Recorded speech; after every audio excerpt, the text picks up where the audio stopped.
Hey guys, welcome to this week's podcast episode. I've got a fantastic guest for you today, Brigham Dallas, and he's an entrepreneur and he's the founder and owner of Hello Sugar. It's a Brazilian wax and sugaring franchise based out of Arizona, and he's got a lot of insights into entrepreneurship, being a business owner, marketing, and franchising. So it's going to be a fantastic conversation, and I'm happy to welcome Brigham to the show. Welcome, Brigham. Christopher, thanks for having me on the show. I really appreciate that. Yeah.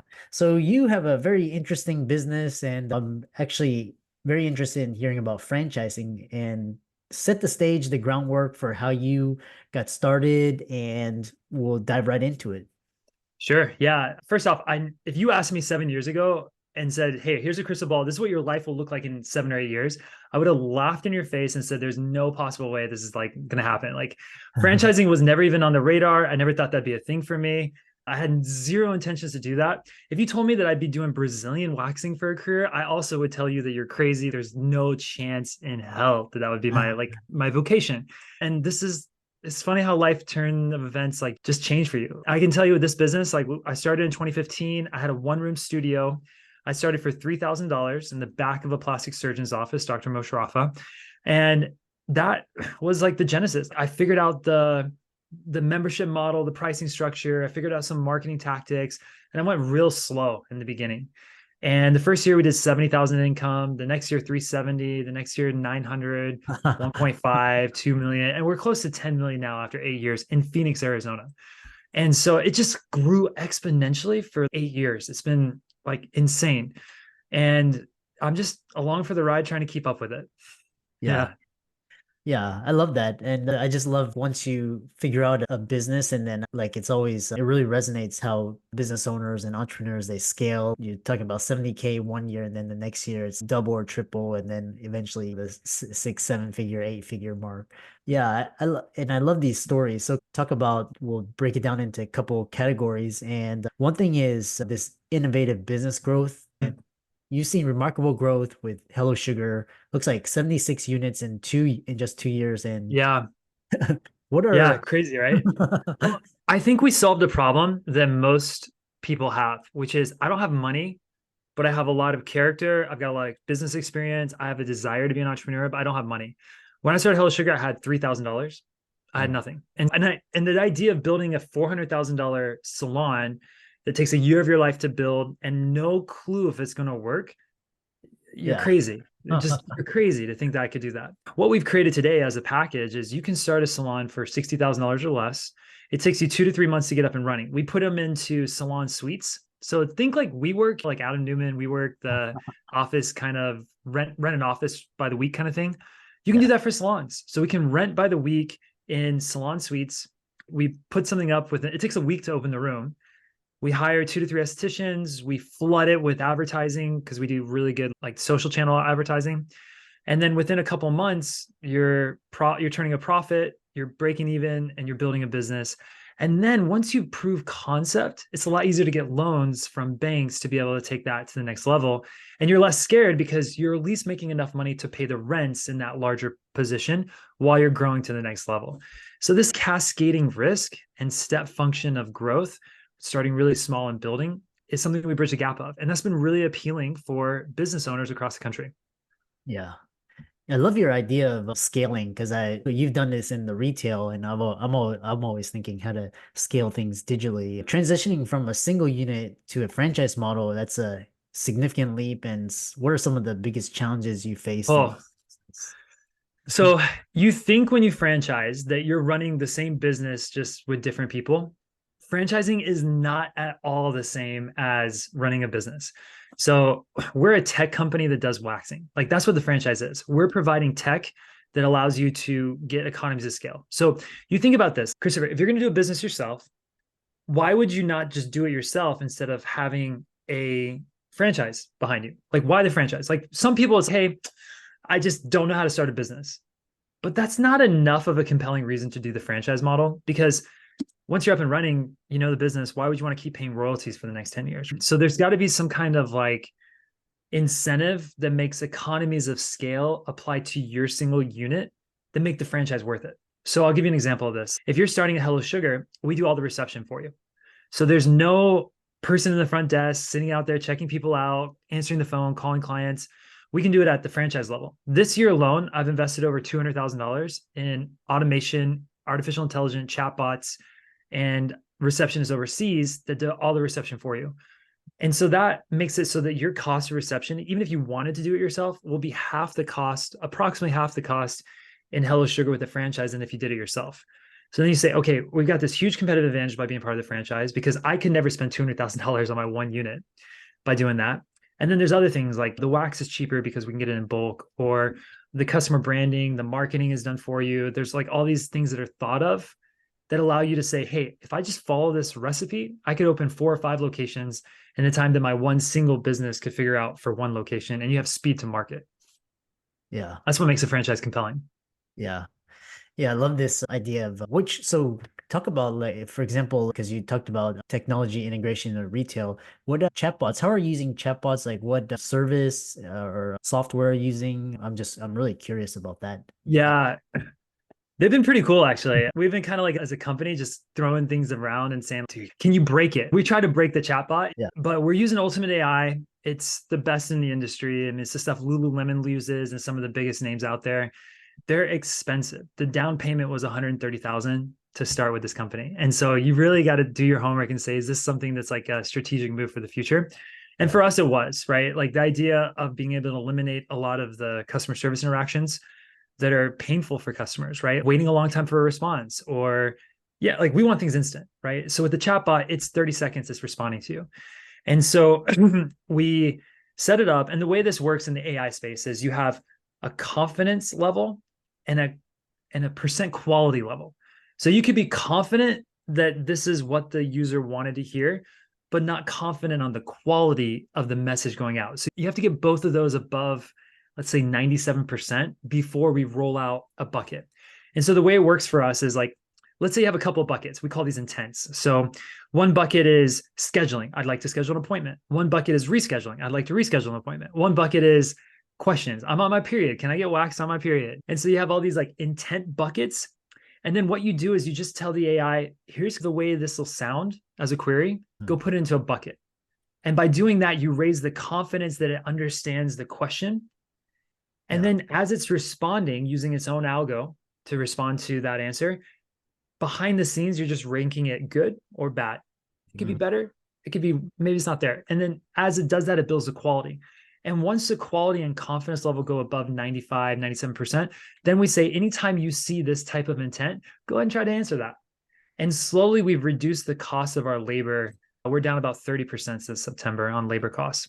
When what about you're obviously 7, 8 figure. What about someone who's starting out? They want to think about AI chatbots. What are some like lower tier, like for AI me? chatbots are, it's very hard with low amounts of data, right? So you need at least 100 impressions to train an intent on one of these. I don't think it's the right fit unless you can take a plug and play chatbot. You're like, let's say, okay, for example, let's say you're a e-commerce store. There's a lot of e-commerce chatbots out there that I've already figured out what most of the questions are. Like, I need to return this. What's the shipping cost? Like, where's my tracking information? It can do a really good job of using the same plug and play and then applying it to your specific business because it's so replicable across other businesses. If you're a service-based business like we are, it's going to be hard as a one-off to start implementing AI. So let's go to the next best thing. Let's use cheap labor overseas, figure that part out, and then move to a chatbot later on. Fascinating. Yeah. I love the way you think. This really, because you understanding like scale, economies of scale, and then just in. So I really love that answer. Thanks. Yeah. The next question is, so when you do this technology integration and the franchise model allows you to scale more because you're basically selling, I guess it sounds like almost like shares. And the you mentioned some contrarian business practices you successfully Yeah. implement. So share some of those. Yeah, for sure. So a contrarian business practice is something that is just completely different from everybody else, right? And so I like to compare this to dating. So when I was dating, I'd always ask the question, what's something you believe that other people think is crazy? And I'd get some wild results like with it in the dating realm. But I always think about that question even with business. And so I ask myself, like, what's something I believe that other people think are crazy? And I'll give you a couple examples. One is in 2019, everybody in my company told me I was crazy when I stopped answering the phone. Everyone said that's the dumbest thing you'll ever do. But I looked at our stats and we were growing so fast that we were only answering 35% of all phone calls that came in. Yeah. And so I said to myself, 65% of people are having a bad experience. Yeah. They would have a perfect experience if they texted us and we had more time to get to them, because usually phones ring in surges. So it's 10 calls at once is what happens. But with text message, hey, I'm going to get to you. Give me 5 minutes. I'll get you a response. And you can always respond to all those. So one of the first things as Contrarian is we don't do phone calls. You call Hello Sugar, it's, hey, as soon as you hang up, we'll immediately text you and help you. And then if you need a call back, just text us and let us know you need a call back and we'll call you back. And so it's like that kind of like service through text messaging was like a big one for us. Yeah. Another one that's contrarian is I don't think you need a lot of money to start a business. Even in a very brick and mortar type space, I started mine for $3,000. Everyone told me that for a waxing salon, you need a $400,000 loan. And I Oh, just put something in the back of a plastic surgeon's office. Did it do the volume of a $400,000 unit? No, but I could prove the concept. I could get profitable and I could get business loans without any money because I could prove the concept at a smaller level before going larger. yeah. Yeah. Yeah. And then the most recent one, this one will get you, Christopher. This is the premise before I tell you what it is. The best tennis players in the world all have coaches and all watch replays of their game. That's typical of most athletes, right? And Yeah. so in Arizona, I was thinking, I want to make Hello Sugar the world's best education program for estheticians. So I followed that same model. We, with consent, obviously, we film a Brazilian wax of the estheticians doing a Brazilian wax. The person knows it's not like hidden cameras or anything. It's like they're usually an esthetician on esthetician, Yeah. but we film a Brazilian wax and then we send it to our best trainers in the company. There's like two of them, and they grade it. And they have a 50-point grading scale on pain management where they grade to see if this is according to the Hello Sugar way. And everyone told me, you can't film this. You're crazy. Nobody's going to allow you to do that. They're never going to want you to do that. And it's been one of the best things for our company because now, like when you wax, for the people like listening and not watching, imagine if you hold your arm up and you're waxing the hair off your arm and you pull the wax upward, that's going to lift skin. But if you pull in the direction of your skin, so parallel to your skin, it doesn't lift the skin up. And so on camera, we can't see this unless you slow motion it. You can see that they're pulling up versus pulling forward. And I can slow that down and be like, nope, this technique is wrong. You got to redo it this way. Or just even the way you hold your hand while you're waxing, we could follow that. And so filming things has been a huge lift for the company. That's been like a huge contrarian principle that's been a big blessing for us, even in the waxing industry. Yeah. Yeah. So fascinating. And I love your ideas of scaling and proof of concept. And Yeah. the final question is reflecting on your journey into one of the fastest growing franchise, what piece of advice would you give for those listening? Yeah. I'm gonna back up and talk about burnout for a second. Yeah. So people experience burnout within companies because it's not going the way they expected. And Mm, then they're stuck putting a lot of effort into something that's not producing what the expectation was. And so there's an alignment issue. You could work on something forever if you feel aligned that the growth is happening and it's like producing results for you.